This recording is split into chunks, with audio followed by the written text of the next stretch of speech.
Alors bonjour, ici Jean Sinat du studio Photomode à Québec.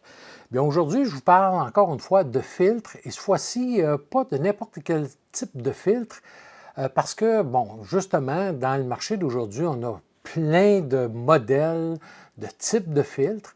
Et comme par exemple, ceux qui me suivent, bien, vous savez que j'utilise déjà les filtres KF Concept carré avec porte-filtre. Donc, lorsque je fais, par exemple, du paysage, des longues expositions, bref, je vais utiliser ce système-là qui est parfait parce qu'il s'adapte à plusieurs diamètres d'objectifs.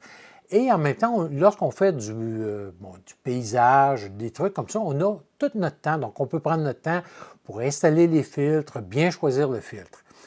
Lorsqu'on arrive, par exemple, avec l'objectif comme le 180-600 mm que je viens de recevoir et que je suis en train de tester, bien là, à ce moment-là, qu'est-ce qui arrive? C'est que le système de porte-filtre de 1, il n'est pas assez gros pour couvrir le diamètre de 95 mm de l'objectif. Et ensuite de ça, souvent, on va utiliser ce genre d'objectif-là pour le sport, pour la photo animalière, et lorsqu'on a besoin de filtre, bien, on veut l'installer quand même de façon rapide et efficace. Donc, c'est pour ça que je me suis tourné vers les filtres 95 mm vissés, mais qui sont magnétiques de chez KF Concept. Et il s'agit de l'ensemble de filtres Nano X à montage magnétique qui comprend 3 filtres et une bague d'adaptation qu'on va voir en détail. Donc, avant de passer aux spécifications pour comprendre le tout, je vais commencer par vous montrer qu'est-ce qui est inclus avec l'ensemble de filtres. Bon, tout d'abord, on va avoir une bague d'adaptation. La bague d'adaptation, il n'y a absolument rien dedans. C'est une bague qui est magnétique. Donc, on va visser en avant de notre objectif et sur lequel on va pouvoir monter d'autres filtres qui sont inclus avec. Donc, on va avoir ensuite de ça le filtre UV de protection. Et ça, un petit truc en passant pour les filtres UV de protection, souvent les gens me demandent, mais comment on fait pour reconnaître un bon filtre de protection? Bien, tout d'abord, on devrait avoir MRC, ça veut dire multicouche, ça veut dire que lorsqu'on regarde sur le côté du filtre, le filtre doit être multicouche. Et une façon de voir assez rapidement si le filtre est de bonne qualité, lorsqu'on le monte sur notre objectif, on le place devant l'objectif, on l'enlève rapidement et on fait un va-et-vient de même. Et on ne devrait pas voir aucune différence avec ou sans filtre, donc aucun reflet parasite, absolument rien. Puis à ce moment-là, on va vraiment avoir une belle qualité de filtre. Donc ça, c'est un des trucs qu'on peut voir. Et bon, je ne veux pas repartir le débat non plus, est-ce qu'on doit utiliser un filtre de protection ou pas. Moi, je préfère un filtre de protection et à ce moment-là, bien, le filtre multicouche, celui-ci qu'on va voir, j'ai fait des tests plus loin, ne me donnera pas aucune distorsion ou une image floue. Bref, vraiment, c'est de très bonne qualité. Donc, on va avoir un filtre et pour ceux qui n'aiment pas le filtre de protection, bien, ils peuvent toujours prendre le filtre, c'est-à-dire la bague d'adaptation. Ensuite de ça, on va avoir ici au côté un filtre polarisant.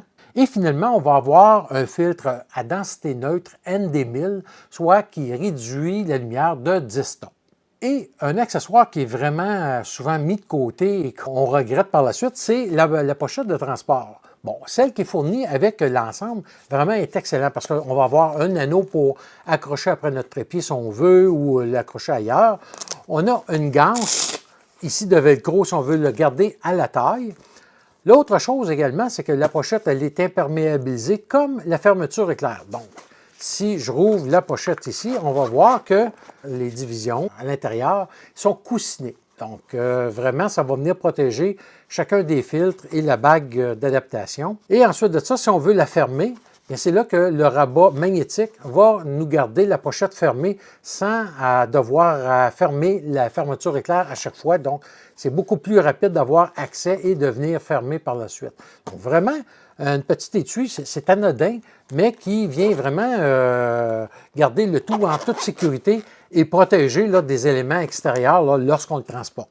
Et pour revenir à la description des filtres, comme je vous disais, on va avoir le filtre de protection UV qui sert non seulement à protéger l'objectif, mais aussi à réduire la pénétration des rayons UV dans l'objectif. On va avoir le filtre polarisant là, qui, lui, pour ceux qui ne connaissent pas ça, bien, ça vient bloquer la lumière du soleil qui s'est directement reflétée vers l'appareil photo, comme par exemple, soit sur une surface métallique ou encore sur des roches qui sont mouillées, des cours d'eau, bref.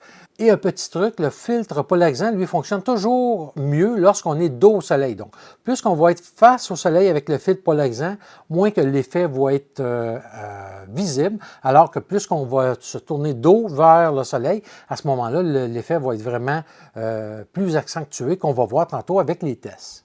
Et finalement, le filtre ND1000 qui permet, comme je vous disais, une réduction de la lumière de 10 stops ou 10 diaphragmes. Et qu'est-ce que c'est parfait, ça? C'est soit pour faire des photos avec des longues expositions, mais aussi lorsque on veut réduire la lumière lorsqu'on fait des vidéos. Parce qu'on sait que, moi je filme tout le temps en 60p, donc ça me prend une vitesse de 1/125e de seconde. Elle, la vitesse ne peut pas bouger, donc je peux jouer avec mon ouverture, mais parfois je veux garder une grande ouverture où j'ai quand même trop de lumière, même si je ferme au maximum. Bien, à ce moment-là, le filtre ND va pouvoir me permettre de vraiment réduire la lumière qui rentre dans l'appareil et conserver ma vitesse, même à des grandes ouvertures. Concernant les spécifications de ces filtres-là, bien, tout d'abord, ce sont des filtres en verre japonais qui sont traités de 28 revêtements multicouches sur les deux surfaces pour prévenir plusieurs choses. Et ça, c'est vraiment important. Lorsqu'on regarde au point de vue des filtres, souvent, on va avoir des filtres qui sont traités rien que d'un côté. Ces filtres-là de chez KF Concept sont vraiment traités sur les deux surfaces. Et qu'est-ce que ça permet? Un meilleur équilibre neutre des couleurs. Les filtres sont imperméables, donc ils vont repousser la graisse, les poussières, et ça rend le nettoyage beaucoup plus facile. Ça protège l'objectif des rainures et c'est là qu'intervient le système magnétique. Écoutez, bien, on peut voir qu'un filtre normal va prendre jusqu'à 6 secondes pour vraiment venir le visser en place, alors que le filtre magnétique, c'est instantané. Et je vais vous le montrer juste pour faire une brève démonstration. Si je prends par exemple mon filtre polarisant, bien à ce moment-là, qu'est-ce que je vais avoir à faire? C'est tout simplement venir tout le coller dessus, voilà. Et on va le voir tantôt lorsque je vais vous le montrer. Ça reste vraiment en place. De toute façon, on va le voir dehors avec l'objectif. Et même si c'est magnétique, ça nous permet de pouvoir tourner, comme on entend ici, le filtre sur l'objectif tout en demeurant en place. Donc, vraiment efficace. Et même chose pour le ND1000. Donc, si je voudrais, par exemple, aussi me servir du ND1000 avec mon polarisant, il n'y a aucun problème. Je fais tout simplement le mettre par-dessus. Et encore là, ça reste en place. L'autre chose qui est vraiment excellent, j'ai mon bouchon d'objectif, 95 mm, et voilà, ça reste en place. Je peux mettre mon bouchon d'objectif par-dessus le fil. Donc, vraiment encore là, excellent. Et il faut juste seulement savoir aussi que les filtres n'ont pas de filet à l'extérieur, donc on ne peut pas visser un autre filtre devant. Également, le parasoleil peut être utilisé sur l'objectif, donc vu que c'est magnétique, on peut se rentrer la main dans le parasoleil, comme on va voir tantôt, et mettre le filtre. Et comme je vous disais, pour un diamètre de 95 mm, bien, ça fait sur le 180-600 mm de Nikon monture Z, ça fait sur le 200-500 monture F de Nikon, ça peut faire exactement aussi sur le 200-600 de Sony. Il est toujours possible aussi d'avoir une bague de step-up ring ou une bague d'adaptation. Si, exemple, j'ai choisi 95 mm et par la suite, je voudrais tomber à 82 mm, bien, je pourrais avoir une bague qui va me permettre de venir visser ma bague d'adaptation ou mon filtre UV sur le 82 mm et le 82 mm, visser ça après, exemple, mon 14-30 mm de monture Z. Et ça pourrait faire l'affaire sur deux objectifs et ainsi de suite pour tous les autres diamètres. Et au sujet de diamètre, bien, il y a quand même 11 diamètres de disponibles entre 49 mm et 95 mm. Donc, et la façon de les utiliser, bien, c'est un peu comme je vous ai montré tantôt. La chose à savoir, par contre, c'est que la bague d'adaptation et le filtre UV, ce sont les deux seuls items dans le kit qui ont des pas de vis qu'on peut visser devant l'objectif. Donc, les deux autres filtres doivent prendre un des deux. Ne pas utiliser les deux ensemble. Pourquoi? Parce que On a des pas de vis sur les deux et ça fait en sorte que même si ça tient, ça va tenir moins aimanté quand on utilise l'adaptateur, la bague d'adaptateur et le filtre. Donc, on utilise un ou l'autre et c'est pour ça que justement, comme je vous disais tantôt, si les gens n'aiment pas avoir un filtre de protection, bien, on peut passer directement avec ceux-là. Moi, personnellement, je vais utiliser le filtre de protection et à ce moment-là, j'ai tout simplement à mettre mon filtre. Lui, il reste vissé en permanence sur mon objectif. Donc, vraiment, là, c'est au choix. Donc, ne jamais monter la bague d'adaptation et le filtre UV un par-dessus l'autre. Et concernant les prix, bien écoutez, je vous mets comme d'habitude dans le bas, dans la section commentaires, les liens pour les photographes au Canada et en France pour aller sur Amazon ou aller chercher les filtres. Et à ce moment-là, vous allez avoir le choix là, de venir cliquer sur le bon diamètre de filtre que vous voulez. Il est à noter que pour le Canada, présentement, le 95 mm n'est plus disponible, mais ça va revenir en stock. Donc, vous allez pouvoir retourner à l'occasion, voir sur Amazon, sur le lien, et vous allez voir là, lorsque ça sera disponible pour le 95 mm. Pour les autres diamètres, c'est toujours disponible. En France, il n'y a pas de problème, c'est toujours disponible également. Pour les prix, bien, au Canada, normalement, c'est dans les alentours de 178 $. Le prix varie selon notre taux d'échange. Et en euros, bien, ça sera 169 €. Avant d'aller au test à l'extérieur, bien, je voulais vous montrer un kit que KF Concept m'a envoyé. C'est un kit de nettoyage et j'ai trouvé ça génial. Je ne m'attendais pas à voir ça lorsque, bon, j'ai passé la commande pour les filtres. Et vraiment, là, je vais vous dire que pour quelqu'un comme moi, en tout cas, que souvent je peux partir soit une fin de semaine, faire de la photo, des trucs de même, bien, qu'est-ce qu'on va voir dans ce petit kit-là? On va avoir vraiment une poire pour venir nettoyer notre capteur. On va avoir aussi des tissus microfibres scellés sous vide. Donc, si j'arrive de l'extérieur puis que je fais un bon nettoyage de ma caméra, je vais m'assurer que le tissu soit libre de poussière pour ne pas rien égratigner. Bien, à ce moment-là, je vais avoir ces tissus-là qui sont d'ailleurs lavables, qu'on peut réutiliser par la suite. Et l'autre chose qui est vraiment intéressante, c'est qu'on va avoir une espèce de bâton crayon qui va être transformable. Et lui, qu'est-ce qu'il nous permet à faire? C'est qu'ils vont avoir plusieurs choses. Donc, on va avoir ici une petite brosse qui est rétractable. Donc, on va avoir ici au bout un tampon avec une tête au carbone qui nous permet de venir nettoyer notre objectif si on a des taches de graisse qui ne veulent pas partir. On va avoir des tampons pour venir nettoyer notre capteur. Donc, on en a deux de fournis dans le kit qui sont vraiment encore là emballés sous vide, donc exempts de poussière. Et on peut l'avoir pour les pleins capteurs ou demi-capteurs. Et tout simplement, qu'est-ce qu'on va faire? C'est que dans l'embout qui est ici, on a un petit trou. On fait simplement l'inverser et on va rentrer notre tampon au bout et on va pouvoir nettoyer notre capteur. Et c'est vraiment là, efficace pour faire un bon nettoyage quand même. Et l'ensemble au complet comprend une poire, nos deux tissus en microfibre, nos deux tampons pour nettoyer le capteur et on va avoir le bâton multitâche que j'appelle. Et pour ce qui est des prix, on va le retrouver à 33 $ canadiens, alors qu'en France, on le retrouvera le kit pour 23 €. Alors, on va aller à l'extérieur où j'ai testé l'ensemble de filtres avec le Nikon Z180 600 mm, donc tout nouvel objectif. Et bon, tout d'abord, le UV, on va voir si bon, ça l'affecte ou non la qualité, la netteté de l'image, si on a une dominante ou non de couleur. Même chose avec le filtre polarisant et le filtre ND. Et par la suite, on va faire, je vais vous montrer des tests rapides au niveau vidéo là, avec et sans filtre polarisant et le filtre ND. Et je vous reviens pour la conclusion. Alors, on se retrouve à mon parc préféré, le parc des Moulins, ici même à Québec. Et bon, l'avantage de ce parc-ci, on a des animaux, on a des canards, on a des oiseaux, mais aussi on a des chutes, des bâtiments. Et j'ai même quelques véhicules sur le terrain, donc on va tester les filtres KF Concept magnétiques. Et présentement, j'ai le Z9 monté du 180 600 mm. Et bon, j'ai dessus l'objectif, naturellement, le parasoleil. Et l'avantage qu'on va avoir, bon, j'ai à la taille là, le fameux étui qui est magnétique avec le couvercle, le rabat magnétique qui me permet à ce moment-là de pouvoir me promener en gardant mon étui ouvert. Maintenant, que je vais faire, je prends mon filtre ND1000 parce que je veux faire une longue exposition avec les chutes là-bas. Et malgré que j'ai le parasoleil d'installer, bien c'est l'avantage, je peux me rentrer la main, on l'entend cliquer et voilà, c'est pas plus compliqué que ça, c'est fait. Je pourrais même venir tourner le filtre lorsque je vais utiliser le filtre polarisant.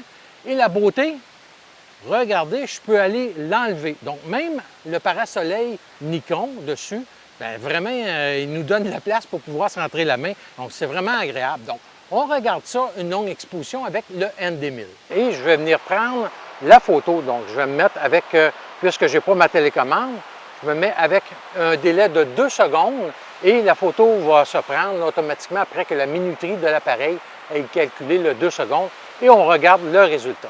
Alors, sans le filtre ND1000 sur la photo de gauche à 1/800e de seconde, avec le filtre ND1000 à 13 secondes d'exposition. Et ensuite de ça, qu'est-ce que j'ai fait? J'ai agrandi à 200%. On voit moins bien là, avec la résolution de YouTube, mais la petite branche qui est au centre sur la roche bien, est aussi nette qu'avec ou sans filtre. Donc, vraiment excellent de ce côté-là. L'avantage des filtres magnétiques, j'ai un canard qui vient d'arriver dans l'étang, donc je veux enlever mon ND1000 parce que je veux vraiment aller photographier mon canard. Donc, je viens tout de suite pouvoir enlever mon filtre, le mettre à la taille et tout de suite, je suis prêt à venir chercher mon canard.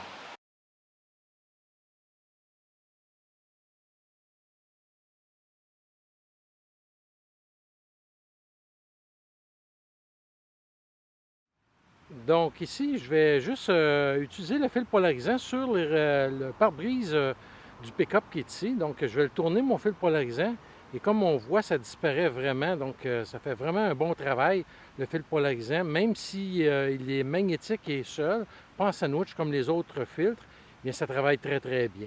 Je vous montre aussi également les photos avant et après. Et ici, les résultats en photo avec et sans filtre polarisant. Et on peut voir là sur la photo suivante que j'ai agrandi à 200%, encore une fois, pour voir si j'avais une différence de qualité au point de vue de la netteté. Et vraiment, c'est aussi net avec ou sans filtre.